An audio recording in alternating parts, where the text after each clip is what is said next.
Okay, we'll give it a try. At any rate, I want to introduce to you Stephanie Katsaros, is an environmental advocate and president of Brightbeat. She will talk about her work with municipalities, businesses, and other organizations to come up with strategies to conserve resources and reduce waste. She'll show how it's possible to combine the excitement of music, sports, and cultural events with public enthusiasm for sustainability. Her lecture will include examples of her projects from the Chicago Jazz Festival and the NFL Draft to Riverside's Hop Stop Craft Beer Festival, which the Olmsted Society has hosted for the past couple of years. So if you, like me, are someone who, is looking at, or grew up in the era where we learned reduce, reuse, recycle, Stephanie will give us ideas on how to do this on a large scale, and hopefully we can take some of these ideas home as well to our own houses and see what we can do. So Stephanie will talk for 20 to 30 minutes and then be open for questions and answers, and I'll turn it over now. Thank you. All right, and if at any point anyone can't hear me or has a question, let me know. But thanks for having me. And Brightbeat is the name of the company that I started about 9 years ago. Bright like the sun, beat like a drum is how I have to tell people, because it doesn't roll off the tongue always when I'm speaking over the phone saying it, but we're a sustainability consulting firm, and we use bright ideas to help cities positively expand their initiatives to really increase consciousness about the environment, conservation practices, as well as cultivating, as I say, positive social and environmental change. Sometimes sustainability and green, these words aren't really understood or maybe don't have a real specific meaning. The common definition of sustainability is meeting the needs of the present without compromising the ability of future generations to meet their own needs. That's a kind of wordy example, but so when we're messaging the idea of sustainability with Brightbeat, we talk about conserving natural resources, reducing pollution, and reducing waste. There's many other aspects to social sustainability, but on the environmental side, that's our focus. So, what moved me to start a business that focuses on these initiatives? It's nature, and we've got some pictures here. These are the mountain ranges of New Zealand. This is kind of hard to see, I can tell on the screen, but in Chile, at night you can see all the stars, and you take pictures with an open aperture, but they don't have air pollution and light pollution, and so many US cities you could never take a picture like that because that is sort of the issue. Even the flowers in my backyard, they flourish because they're native to this region, and it's just inspiring to think that nature kind of knows what it's doing, and what are we doing, and how can we learn how to do it better.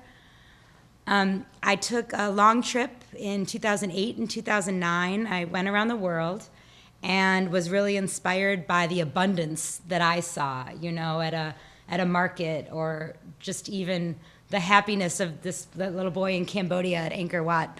I love that picture of him. But these people in other countries that don't have as much abundance that we do, they appreciate what nature provides them. The soil to grow healthy crops, clean water, climate change has a big impact on some of these low-lying islands and such. There's so much that we take for granted that nature provides us and kind of keeps us safe. And I think that it's important to recognize that, and sometimes going outside of where you are helps you see some of the needs and some of the inspirations. Also, when I travel, I love to see what other cities are doing that relate to sustainability. In Rio de Janeiro, the beach is everything. If we go to a bar to watch sports, they're on the beach getting a tan or doing other things on the beach. It is really where the culture happens. And when I was there, I remembered seeing and taking this shot of eye-catching recycling shack that they set up there. And what better place than to do it on the beach? They collect paper, plastic, metal, glass, and even cell phones can be recycled on the beach. And integrating sustainability into culture wherever it is really important, because you get people where they are. You know, you talk to them where they are. And it's kind of a question, what, as a U.S., you know, what culture is bringing us together, and where might we want to think about integrating sustainability? Sports is kind of big. I caught a ball at the Cubs game. I also got married at Wrigley Field, but that's another story. So in sports, especially, you know, Chicago's huge sports city. And the International Olympic Committee, it was actually when the Olympics were being held in Rio, made a statement that I'll read to you. They said, "Sport can and must play a leading role in contributing to a cleaner and more sustainable world." So internationally, they see the value of integrating sustainability into sports. It's more than just the operational plan. You know, what are we doing to make sure we're recycling stuff? And, oh, maybe we're going to change out some LED light bulbs or something. That's really more facility and operationally driven. But don't you think it's a missed opportunity to not educate and engage fans around initiatives that could be helpful for the environment? Don't you think? Okay, I do too. So, you know, born of frustration is really, if I had to define how and why I started my business, it's because, you know, I would go to an event where our family loves music and we do a lot of concerts, and also big sports fans. So going to a venue and not having the opportunity to recycle would just, you know, burn my blood. The only thing that's worse is when there's bins that say recycling, and you go in the back and there's just one trash dumpster. This gets me so angry. And so what did I do about it? I decided that I was going to provide solutions to these people I know, or just I could have more fun at these events if what was happening was happening responsibly. If the operations of this event were responsible, I think I could have a better time. So maybe it was selfish and frustrating, but it led to help make a difference. So, you know, what is sustainable event production? And, you know, some of the items that may come to mind, or at least what we in the industry are starting to look at, are sourcing. Where did it come from? Whatever it is that's being used at the event that day, where did it come from? How do we minimize waste? That's not just how do we sort things that we have and we want to get rid of. It's also, do we need to rent it, or do we have to buy it disposable and then throw it away? Could we rent it? Do we want to own it? And is there a value to not to not putting the money out there to rent something, but actually own it, and it's a higher quality product? So there's all these thoughts that go into a lot of these. Active transportation is healthier, and it also reduces congestion around an event. Alternative energy, just look at the way you're establishing your power or who you're buying it from. Fair treatment and wages gets more into the social side of sustainability. There's a lot of contractors. When you look at events, there's a lot of parties that come in, third parties that come in to provide a component, you know, a security team or a janitorial staff. You know, transportation, sometimes there'll be shuttle buses. How are those people treated and how are they paid? I think it's really important. And I think that when you're looking, you know, sustainability consulting is about looking at the business and finding ways to improve it that maybe aren't just hitting the bottom line. So fair treatment and fair wages, I think, are pretty significant. Fan engagement and advocacy kind of goes back to what I mentioned, where it's this missed opportunity. If we don't tell the people who come to the event why and how they can lead a more responsible life or consciously go about their business, at least at this event. And lastly, community benefits. And we'll get a little bit into that later. So these are ways you can make an event sustainable. And we have a couple of videos. One is 1 minute and one is 3 minutes.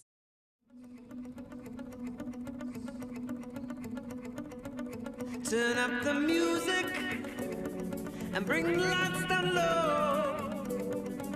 Close the door and take off all your clothes. Baby, sing again and again to the air. What the Green Music Fest is doing is really inspiring other festivals to do production in a more responsible manner. The movement's growing. You can't go through here without noticing the greening effort, where all your waste has to go into a specific trail. We are recycling, we're composting, we're taking the cups and bringing them to a specific facility so they can be recycled. This is one of the first festivals in Chicago that really took on the initiative. The community aspect of it. The more of us involved, the more cost effective it is, the easier it is, and the better the outcome is for everybody. Before we go to the next one, I'll just tell you that Green Music Festival is an event that's been held 9 years in the city of Chicago. Actually, we're taking this year off because there's a different event, a sister event that is expanding to 3 days and getting larger. And between you and me, we want to green that instead, make a bigger impact by improving operations at a bigger event. But the Green Music Festival, as it existed and may exist again, focused on all the aspects that you saw in the video. The recycling and the composting, where we were eco-educating, telling people what goes where, and you'll hear about that and might have seen it at Hop Stop. Also the community aspect, like I said, we'll tell you about. This other video is of Wicker Park Fest, which is the sister festival to Green Music Fest. We did, with help from a sponsor, do a cup recycling program with number 6 polystyrene cups. Generally, the solo cups, you don't see them recycled. We decided if we could recover them, rescue them from the trash bins and maybe recycling bins if they were in there, we could segregate them as their own stream and send them to Indiana where they were made. We were successful at it. They were made into, this is so weird, but an ATM machine or receipts, you know, they slide out, and that little piece of paper is slid out through a piece of plastic that is very easily made from recycled polystyrene. So this is how we figure out a home for the hard to recycled items. So this Wicker Park Fest video was done by a college student who supported our program that year, and it's about a 3-minute video. I'm cutting off the last minute. The band is Dumpster Funk, and they're some of the members of the Neville Brothers, and they're really great, and they gave me permission to use this song in perpetuity. 1, 2, 3.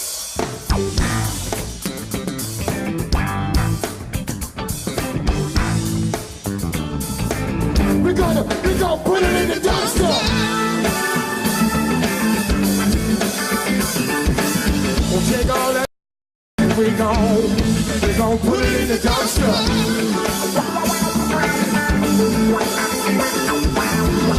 What we gon' do with it, y'all? We put it in the dumpster. New Orleans, I know you know what we talking about. Put it in the dumpster.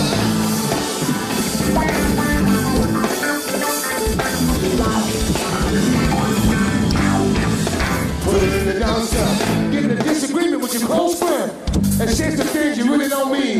Don't hold it and let it go. You know what I'm talking about? And put it in the dumpster. You know what I'm talking about, Jimmy, though?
So as you could see, those Coors Light cups, among others, were collected and reboxed and sent to Indiana to have the recycling take place, as I mentioned. Working front of house, public facing at an event, talking to people when they're there to have a good time. Communication is key, and they're there for fun. So it's how do you kind of put together entertainment and education in a way that is not annoying, quite frankly. So we have found a way to do that. And one of the key impacts is not only each and every individual you meet, the 10,000 or so. Well, that event was more like 25,000. Green Music Fest was around, gosh, no, they're both over 20,000 actually. But it's not only those tens of thousands of people that are important to impact and the resources you're conserving by taking these steps, but also the opportunity to impact staff education. And I say that here because this event, this is the Jazz Festival in Chicago. That's Tony. He's so priceless, manager behind the scenes. And when we worked at Millennium Park with the city on the Jazz Fest, we didn't just make it work at the event. It was the first time City of Chicago Festival had ever composted. And the way Jazz Fest is set up, you can bring in whatever you want, food, drinks of your own. So you're not dealing with a sort of closed, controlled environment or list of items. It could just be anything. So we took that on and strategized what we do, and in doing so, we had meetings in advance with the park management, the people who own it. You've got to hit every layer, and the staff themselves obviously work there all year round, or at least during the summer months. We taught them what to do with a blue bag. I mean, quite frankly, if recycling is set clean and set in a bag that's a different color than the trash bag, and the staff is told in plain English or whatever language they speak that that blue bag belongs there, it sounds like there's going to be a good chance that they're going to do that right. You would think that that's how, that's what's happening behind the scenes at every facility and every park, and it's just not the case. And I mean, I hate to say it, but we have to ask more questions and try harder and maybe be a little more skeptical when we go to events if we're not recognizing that things look like they're being managed right. I'm not saying you've got to be a wet blanket at the next entertainment event you go to. But what we saw at Millennium Park was, wow, we didn't only make this event close to zero waste, but we actually were able to teach the staff what to do for the rest of the summer and maybe in all the years since. And to me, that's a really important goal. Anytime we're being able to make an impact on the focus and the commitment that these individuals who work behind the scenes on the janitorial and maintenance side to understand that we care what they do with that bag, empowers them, can give them pride in their work, and it will help these programs to be successful. Recycling seems to just always be the topic, but there's other ways that you can have, like I said, an impact on the social sustainability side. And the NFL draft is just a fun example. We worked with the city and the NFL sustainability manager, who was quoted a lot after this most recent Super Bowl in Minnesota, which they claim that it was zero waste. I trust Jack from an NFL if he says that that's what happened. When we worked with them in 2016, the Rebuilding Exchange is a really cool local nonprofit in Chicago. Lois and I were talking about deconstruction and when you can restore historical buildings. Well, the Rebuilding Exchange does a lot of that, where they take materials out of a building before it's demolished, et cetera.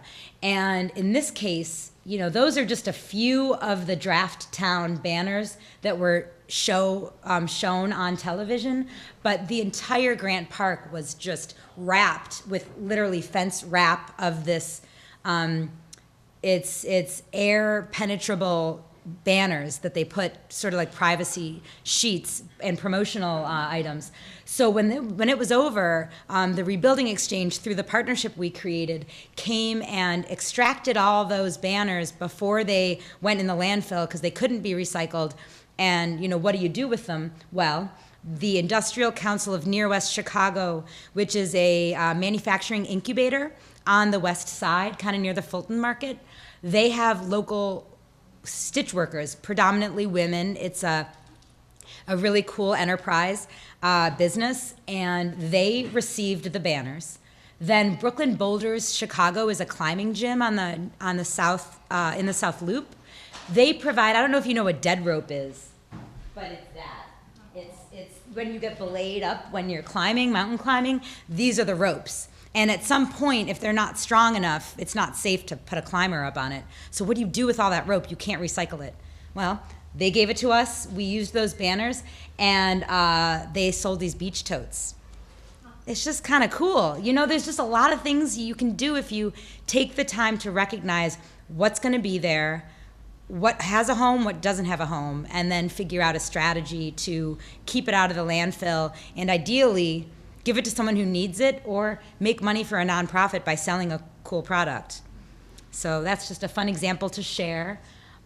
Here's another fun example to share, and you may recognize some of these people. I only know the girl in green. Her name is Amy, and she works for Brightbeat. But those other folks are from Riverside, and they like beer. And so they decide they must like, Frederick Law Olmsted Society, and they were either volunteers.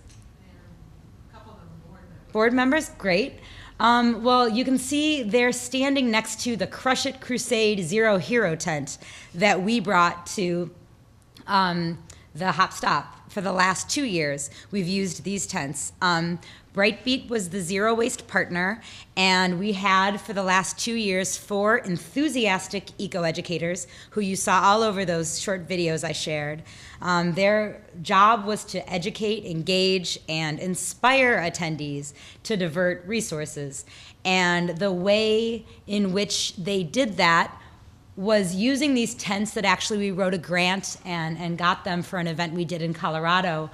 I snuck a couple back to Chicago, and they hide the trash bin and the recycling bin and the compost bin, so in case the attendees, you're just trying to create a little separation for cleanliness or just for aesthetic. They say which stream it is. Amy's covering the recycling stream, but they also have little Velcro stickies where you can literally stick on. If you don't know what to do with what's in your hand, there should be a sample of it on this tent, and if not, you can stick it there, or at least the eco-educator can, and then now you know what to do with your stuff.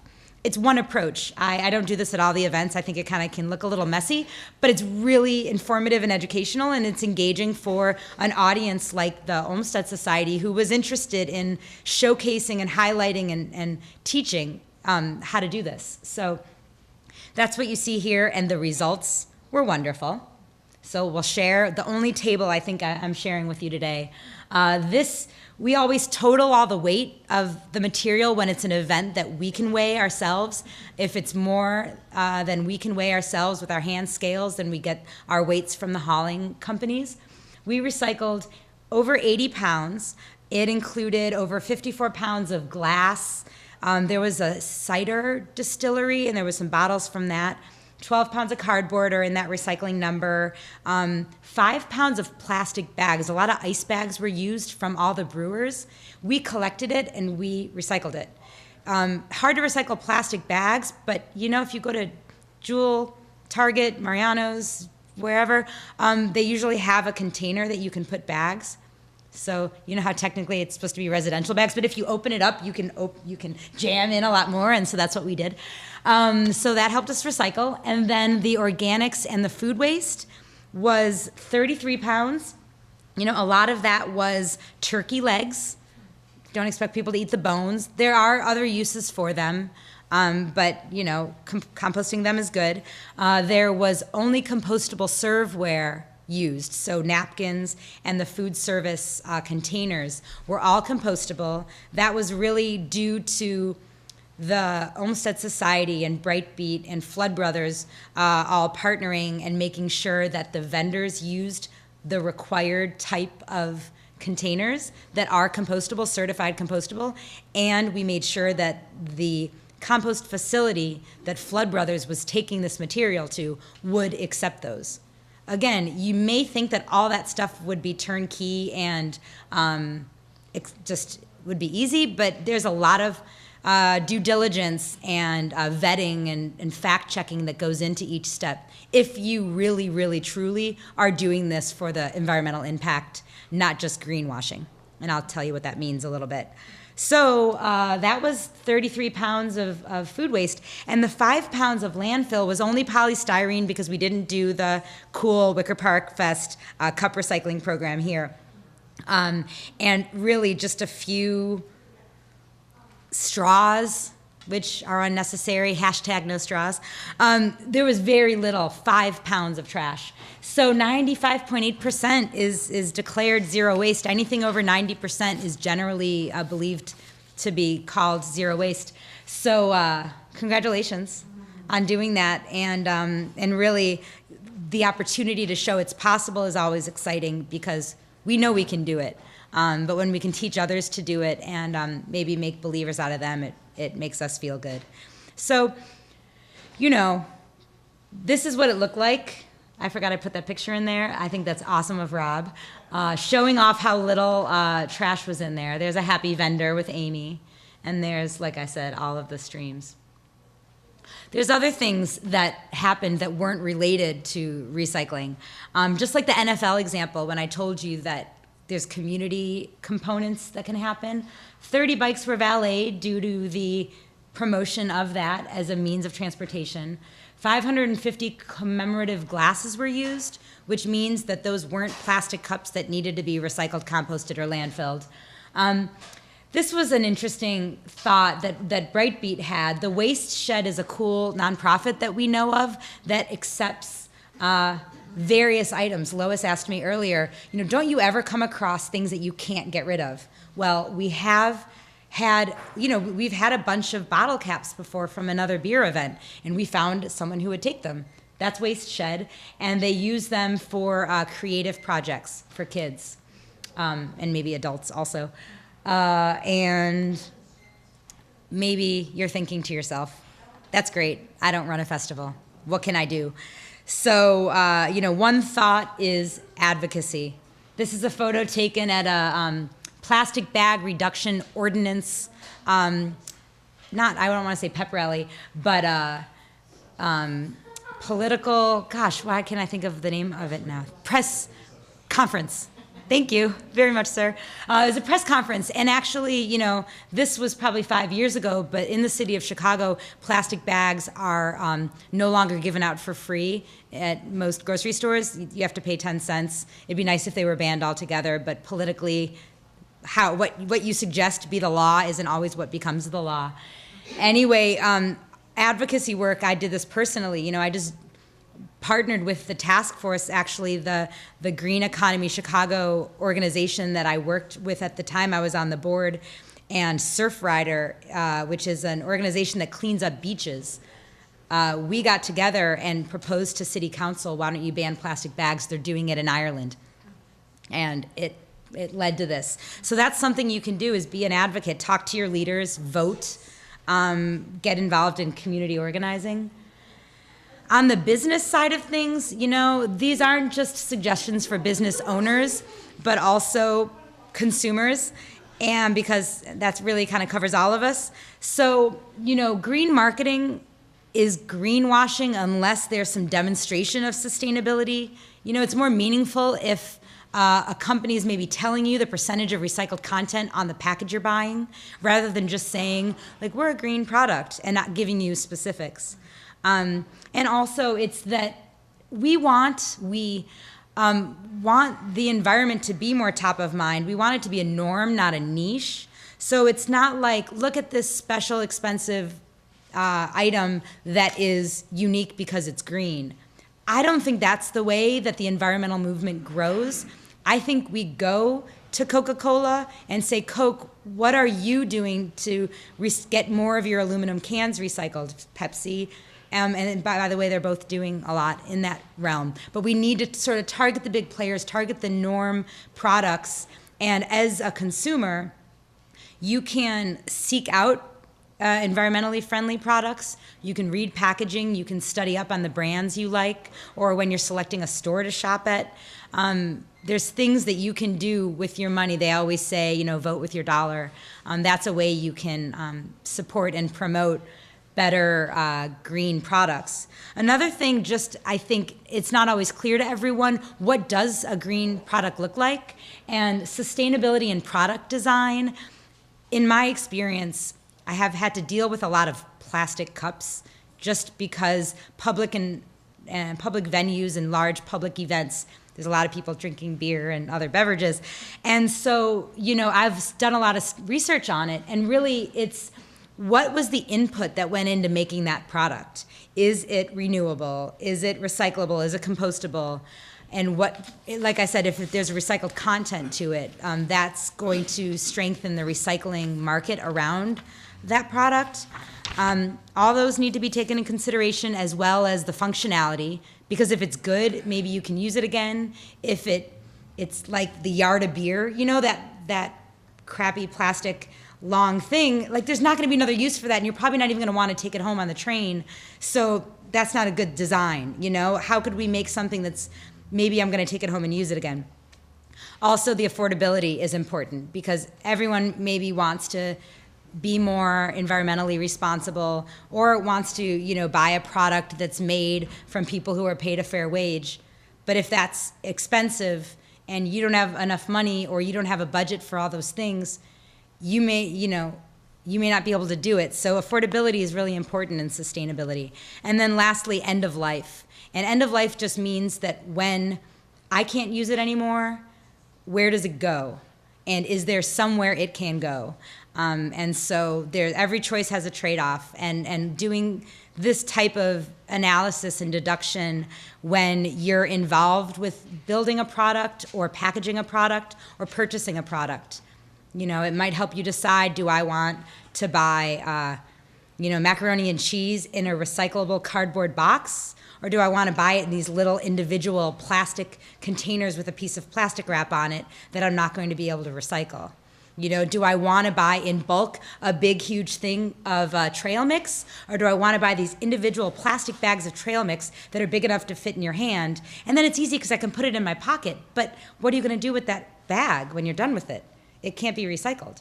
So we can make those decisions. We can get cool containers that our granola goes in, and then we always use that cool container. And now we look cool, and we haven't wasted all those plastic bags.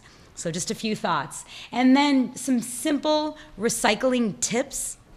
When you are in a space like a home where you want your family to recycle better, or you're in your office and you want your office mates to know what to do, is to keep it simple.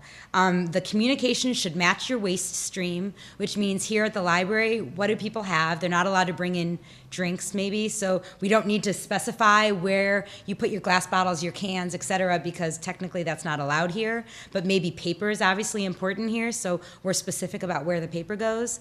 Understanding your stream, that's what that means. Also, knowing the parameters of the facility who receives this material. So that's not something that you as a consumer would know, but as the manager of a restaurant, say, needs to know, is the compostable items that we want to give out to our patrons at my fast casual restaurant, if I throw them in with my food scraps in the kitchen, is the compost facility receiving this able to take those? And do they take bones or not? You know, it's worth finding out those details. Communication should be simple, color code for clarity, reward compliance, and penalize noncompliance. Those are my tips. So, recycling and composting in Riverside, how do you do that? I don't live here. My sister, who just left with my nephew because they have tickets to see a movie, they live here. And I know that Flood Brothers, which is your municipal hauler, started offering composting last year. Curbside, you pay, it might be $17 a month, don't quote me. You pay a relatively affordable quantity to be able to keep your food out of the landfill. And 40%, estimates are 25 to 40% of all material that goes into landfills is organic matter. It's food. And it generates more greenhouse gases and CO2 than a lot of other things. You just don't want to put it in the landfill. And, the real simple way I talk about composting with people, why do we eat? We eat to have nutrients feed our body. Just think about feeding the soil with that food. Then that soil is more nutritious, and I'm not making this up. The soil is more nutritious, and the stuff that grows out of it is more nutritious. The quantity of produce and the quality of produce, your yield is greater when you use food-amended compost. So feeding our soil is huge on many levels. You can do it in Riverside, really economically, at your door. So that's really exciting that you guys have this option. And it's just during the season, April to November. There's several other communities, I want to say about a dozen in Illinois, but only 12 others that offer this service as well, mostly seasonal, just like you. And I believe we're the third or fourth state with the most. We have the third or fourth most communities in the country that are offering this curbside composting. So Illinois is really a leader, and Riverside is a leader in having access to this. Recycling, put it out on Wednesdays, it gets picked up on Thursdays, according to my research. And Flood Brothers, again, their website has, if you go to floodbrothers.com/what-recycle, it'll tell you what you should put in that recycling bin. So it seems pretty easy. I have a feeling I'm preaching to the choir. I have a feeling if you're here tonight, you do one or both of these. But tell your friends, post it on your Insta, put it on your Snapchat. Just kidding. So that's, I think, what you can do in Riverside. And the last thing I would say on the subject of Riverside is go to businesses, give your business to businesses that recycle and compost. For example, Riverside Foods, though I know no one from Riverside Foods I don't think is here tonight, they could give us more details, but they were a We Compost member, which is an Illinois Food Scrap Coalition certification program. I'm on the board of the Illinois Food Scrap Coalition, and we designed this to promote businesses that compost. And they do, or they have, and will again. I'm not sure exactly at the moment, but they've been great about being on the cutting edge in Riverside, and they also supported the Hop Stop event. I think Labara is going to compost, but you should go to the manager and ask him twice or 3 times and tell him Stephanie sent you. So that's really, I think, what I know about the opportunities in Riverside. So I'd like to end by saying that there are many shades of green. And, green is kind of a term associated with nature and environmental advocacy. There's many shades, and what shade do you want to be? Not everyone's going to compost their food scraps and their hair. You can actually compost hair. Some people are going to just recycle, or some people are going to just buy less and donate their clothes instead of throwing them away. Just being mindful. Decide what shade you want to be and be that. At home, at work, and at play, we impact the environment every day. That rhymes. And each decision we make is an opportunity to make and influence change. So thank you for your time. I hope I've maybe given you a little inspiration, and I'm happy to take any questions.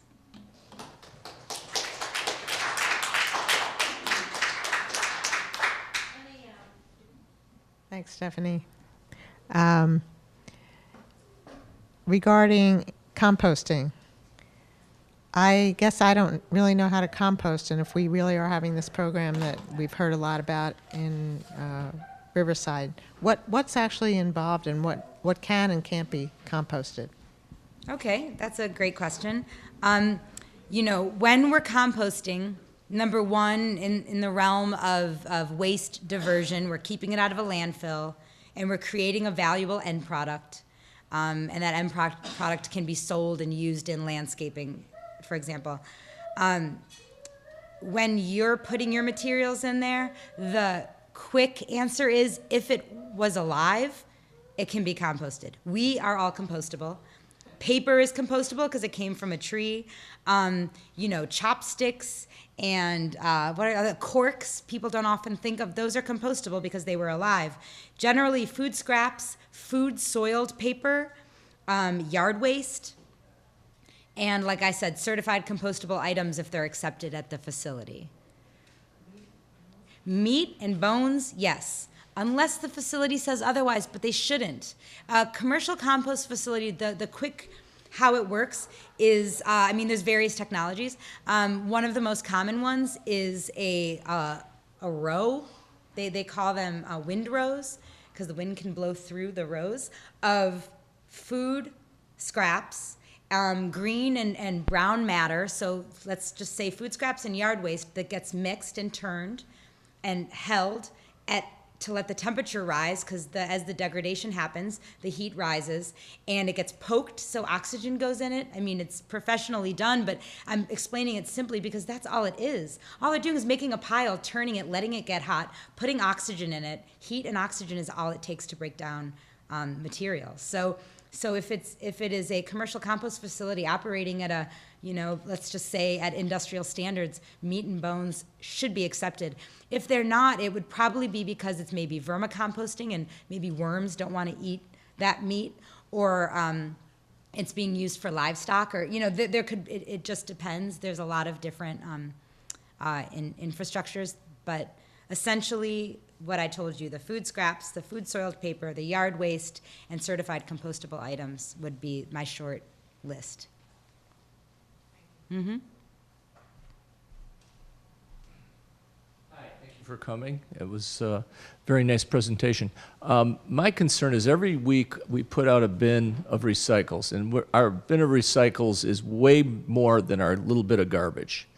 My concern is anybody checking to see how these things are being recycled? The glass, the cardboard, the paper, the newspapers that I'm throwing away. Okay, that's also a great question, and we're like-minded because I think the same thing. So I have visited the material recovery facilities that exist around Chicago, and I've seen, the quick image I could put in your head is like Laverne and Shirley. Remember when the opening scene, you just see the conveyor belt with all the bottles? It's a conveyor belt of bags of recycling, or hopefully unbagged, because you're not supposed to put a bag in there.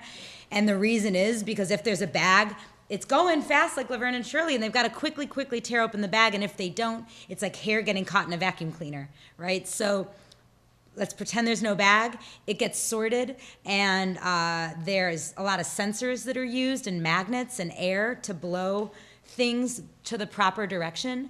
And I would say easy to recycle items like cardboard, aluminum, and number one plastic bottles, and number 2 bottles, which is like laundry detergent, and if anyone's still buying jugs of milk, those are really simple and easy to recycle. Also white paper and newspaper.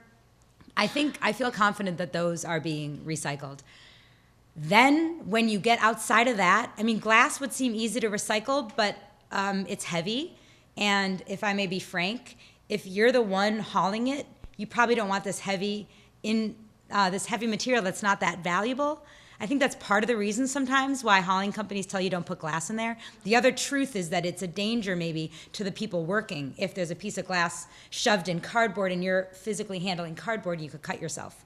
So there's a safety. But essentially, these facilities are designed to take this and sell the material instead of paying to have it landfilled.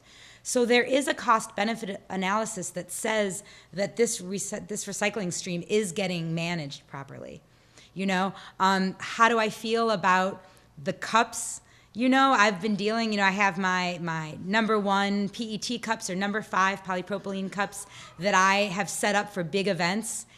And then I look at what is really happening and I go, gosh, those weren't actually being recycled. They're the right number, but they don't look like the bottle, and the bottle bales are valuable.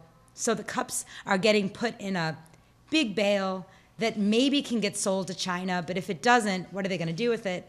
So, I'm being straight.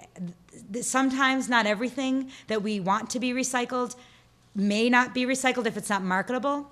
because at the end of the day, that recycling facility is trying to make money. But I think that the basic ones it's to everyone's benefit that they are. So I do feel confident about it.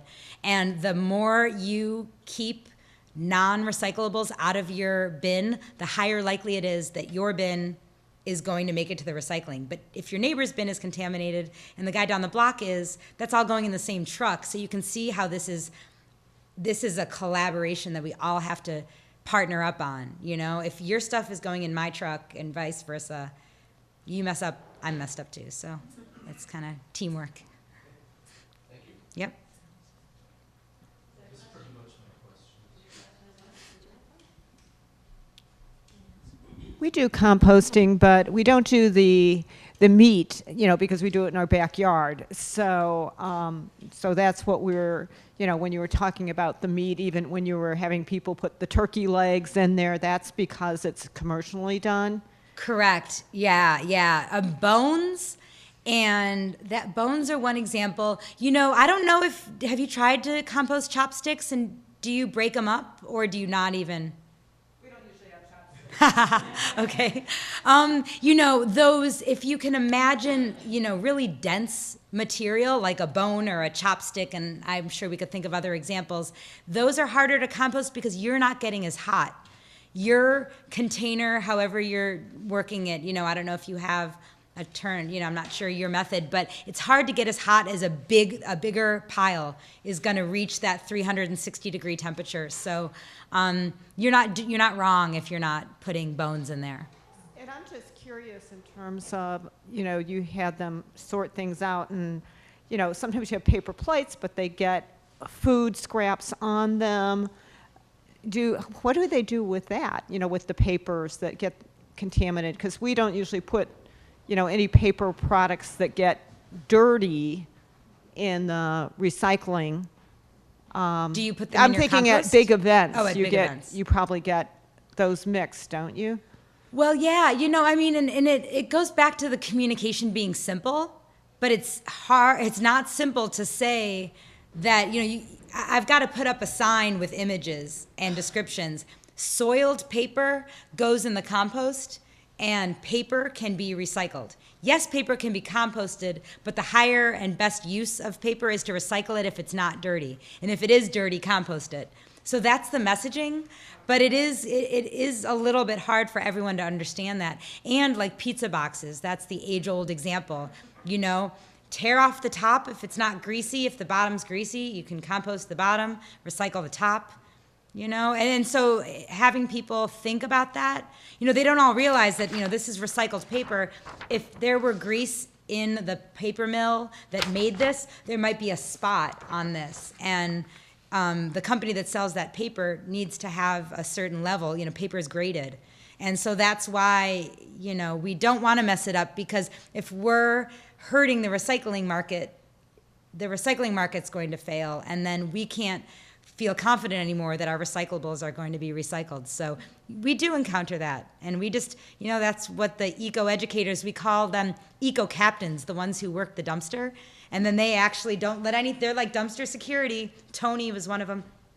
Open up the bag, and if there's something in there that's wrong, we decontaminate the bag. It's fun.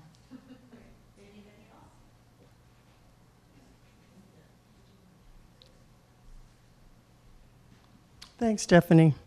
Yes, we've also been composting for like 30 years. So, and there's a lot of wildlife around here too. So obviously you don't want the bones and the meat.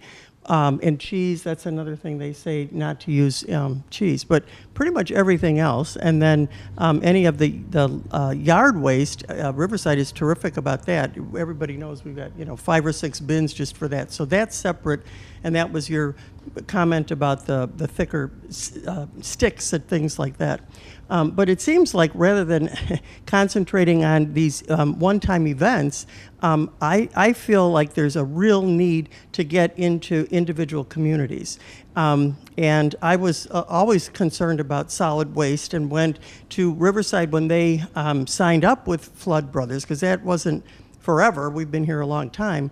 And, made a comment about, because at the time, there was some talk about weighing garbage and paying per pound. So, I brought that up. Well, obviously, nobody was ready for that. And even now, I don't think anybody's ready for that. And we have a bin that's humongous. I can't imagine how many gallons it is, but it's the exact same size as those yard waste bins and recycled bins. And I don't think 3 out of 4 weeks we ever even put out the garbage because there's just not, there's not that much garbage. But when, it seems like we need to educate people community by community. And Riverside, I think, would be kind of open to that. And maybe we should just be, educate the individual residents about, what to do with certain things. And, maybe we should consider paying a little bit more for, leaving a sofa out or things like that. Right now, we don't have to pay anything, for those big items. And it seems to me that, a fee would maybe make people think about taking it to be reused somewhere. I agree from top to bottom with everything that you said. And so on the Illinois Food Scrap Coalition, I am on the board along with members of solid waste agencies of Lake County, Northern Cook County, Kendall County, there's others. I feel bad. I don't remember them all off the top of my head, but Lake County comes to mind because they have the most communities doing this, as they call it, ride-along program, where your food scraps can ride along in your yard waste bin in the months that yard waste bin is provided to you. And the way they did it was the flood, the contract that they have with their hauler, as a county and as select municipalities, so led by the county, but implemented and I guess signed off on by each individual village. They signed contracts that said, we're going to decrease the size of our trash bin. We are offering this recycling at no charge. Use it if you want to, but it's built into the cost of your scavenger, as they call it, the service. And they also built the cost in for some of the communities for the compost. Others, they said you can opt in, and the hauler said, okay, well, there has to be a threshold of enough opt-ins so that it costs Flood Brothers a lot of money to drive a fuel inefficient truck through Riverside to pick up from 5 houses, right? Everyone's better off if more residents are taking advantage of the opportunity. So there's maybe little distinctions in how the programs are put together. I'm working with the village of Grays Lake right now in conjunction with the solid waste agency of Lake County. Swelco is their nickname. And we are actually reaching out to businesses because you're going to get a greater volume of organic waste as well as recyclables from the back of, kitchen of a restaurant, or, Riverside Brookfield High School, or, other big theaters or public venues, or hospitals, than you are from each individual resident. So if we're trying to work with the hauler to get a program running, that's where a lot of times the outreach can translate to increased volume faster.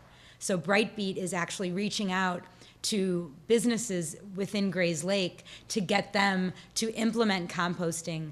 And there's incentives written in where the agency and the village are contributing money to help these businesses launch their program. Because there's a ramp-up cost of, let's say, just training and education that we're helping provide, bags that are compostable, and the service itself. So there's really a lot of ways that villages and cities can take action on this, and it involves advocates on the residential level and on the business level and on the community organization level. So you are the Chamber of Commerce, you're the Olmsted Society, whatever other organizations there are, the Girl Scouts, it's you all coming together and telling your council members that you've elected that you think that this is important. And then it's something that the Public Works Department maybe is executing with the contractors, in this case, Flood Brothers. So, I mean, you didn't ask a question, but I'm sharing that as an example of you're right, and it can happen in that way.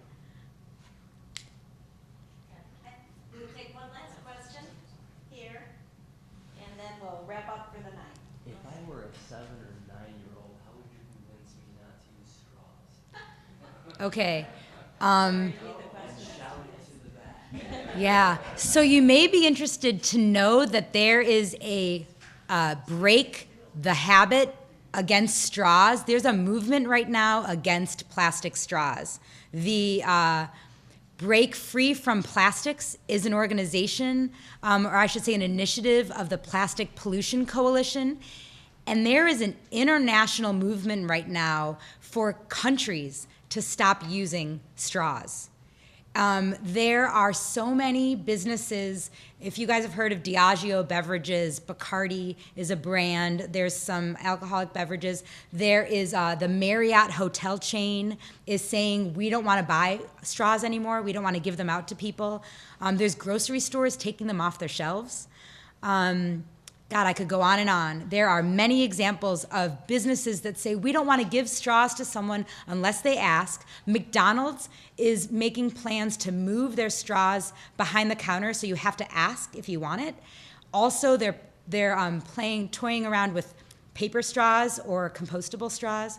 Paper is better environmentally, because if a compostable straw is in the ocean, it's not going to break down. It's just as bad as a plastic straw. So paper straws or no straws are really, I mean, in 2 years, this is going to be funny that we talked about this, because it will already be cool to not use a straw. Just like using plastic bags at a grocery store is not cool. Or stainless steel, which I gave as Christmas gifts last year. Okay, last quick question, if we're allowed. Yeah, now you're talking about the whole supply chain of all the different post-secondary feedstocks already. You have keep an eye on the auditing part of as far as anything going to use as a fuel source, a combustible fuel source. Is it all composted? Okay. Because a lot of it's shipped out of state. They make pellets. They do all sorts of stuff. So recycling streams are pelletized. You know, that's really like plastic resin. That's why they have numbers on the bottom of the things. The number with the arrows around it isn't a recycling symbol. It's a plastic resin code. And those plastics are separated so that they can be pelletized, melted, and made into new items. And I mean, I can't declare what everyone's doing all the time, right? But the recycling facilities that I've gone to, when the way in which we hope they're managing the streams is the way they tell us. And the units that I mentioned, plastic bottles, number 1 and number 2, cardboard, aluminum, glass, I can't promise that it's not being landfilled because it's not valuable enough. We need to we need to force glass to be, it's infinitely recyclable. I don't know if that's being shipped out of state. What you're bringing up, though, is an important kind of last thing to mention. You know, zero waste is a cute, phrase that people like to use, but if it's all going to be burned for fuel, was that really the highest and best use of that material? And the answer is clearly no. The more we do to prevent it from being burned, to reuse those resources, like I said, highest and best use, is what we want to happen. I met with United Airlines and Waste Management recently. They're members of the Chicago Sustainability Task Force, which I lead. It's a consortium of organizations. And they told us that United Airlines and Cathay Pacific and Waste Management and BP are some of the investors in a business that's forming, and United Airlines is second in line to get jet fuel from the waste that is converted. It's not being burned, but I don't know the technology, but they are figuring out how to take, I mean, this technology exists already, and maybe there's certain people who do and don't want it to succeed, but now, Waste Management's a great partner to provide waste to be burned or created into jet fuel. That technology is there. And then lastly, landfill mining is probably in our future, where people are going to get stuff because we need it. And it's cheaper to get it from there than it is to get it from the earth in its natural source. So what can we do to prevent that from being the job that your kids and grandkids get? And on that happy note, thank you so much for your great questions and for coming here. And I, kind of cheers to Riverside and Frederick Law Olmsted for all that you do.